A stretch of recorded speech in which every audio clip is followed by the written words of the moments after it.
Guys গত কিছুদিন ধরে খাসা বাংলার একটা নাটক নিয়ে সোশ্যাল মিডিয়াত খুব বেশি মাতামাতি চলে। আপনারা তো হয়তো অনেকেই জানেন বা দেখছেন বিষয়টা, কিন্তু এই মাতামাতিটা বাড়তে বাড়তে এখন এমন হয়েছে একজন ভাইয়ে ডাইরেক্ট ভিডিও বানাই হয়েছেন আজারউদ্দিন দিয়ে যে তার ভিডিও যদি তার চ্যানেল থেকে ডিলিট না করেন তাহলে তাই পাতারাকান্দি থানাত গিয়া প্রায় 2000 মানুষ লিয়ে গিয়া তাই আজারউদ্দিনের নামে কেস করবা।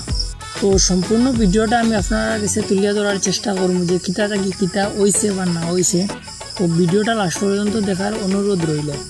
তো চলুকা আমরা দেখিয়া নেই বিষয়টা আসলে কিতা।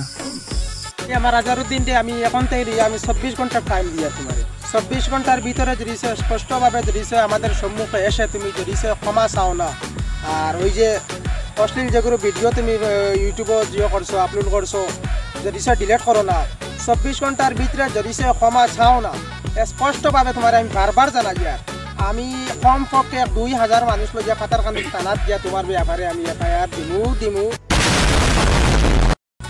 এই ধরনের ভিডিও আপনারা লাইক কতরা, যেমন আপনারা জাহান নামরে লাইক কতরা মনে করবা এবং শেয়ার কতরা জাহান নামরে শেয়ার করতরা এবং আপনারা সাপোর্ট কতরা দ্বারা মনে করবা গুনার খামরে সাপোর্ট কতরা আগুইয়া দিতরা, আর যে গুনার খাম আগুইয়া দেওয়ার কারণে আপনারা জাহান নামর মালিক বন্তরা এটা আপনারা চিন্তা তার না বিবেক হন না। এর কারণে আপনারা যারা এই ধরনের ভিডিওগুলো লাইক করছেন বা সাবস্ক্রাইব করছেন শেয়ার করছেন। আসসালামু আলাইকুম ওয়া রাহমাতুল্লাহি ওয়া বারাকাতুহু। সম্মানিত প্রিয় ভিউয়ার্স, আজকে আমরা ডাইরেক্ট আমিও প্রতিবাদ তোমার ব্যাপারে করতে বাধ্য হলাম। তুমি কয়েকটি ভুল আর লাগাতারভাবে ভুল ঘটায়। এখন বর্তমান ভুলের কারণটি হলো তোমার যে স্বয়ং পবিত্র কোরআনে করিম নিয়ে তুমি ব্যঙ্গ করছো।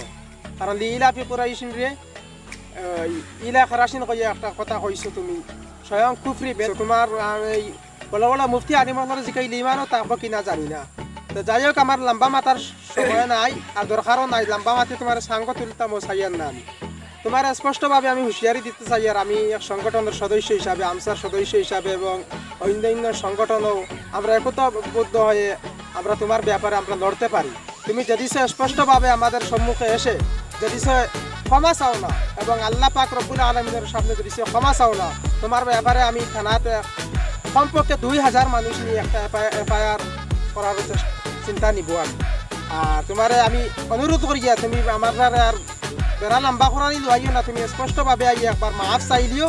আর এই যে বাদ ভিডিও যেটা বানাইছো ডিলেট করিলিও, আর তুমি জিও করিও। তোমার আমরা যতদিন তুমি এই যে বাদ খুলি নো 3-4টা তোমার বার্তা কি তুমি হরাইটাই না, ততদিন তোমার আমরা সাপোর্ট করতাম না, অথবা তোমার বিরুদ্ধে পুরা স্পষ্টভাবে আমরা প্রতিবাদ চালাই যে ওপেনভাবে চ্যালেঞ্জ দিলাম তোমারে আমি স্পষ্টভাবে। এখন তোমার ব্যাপারে আমি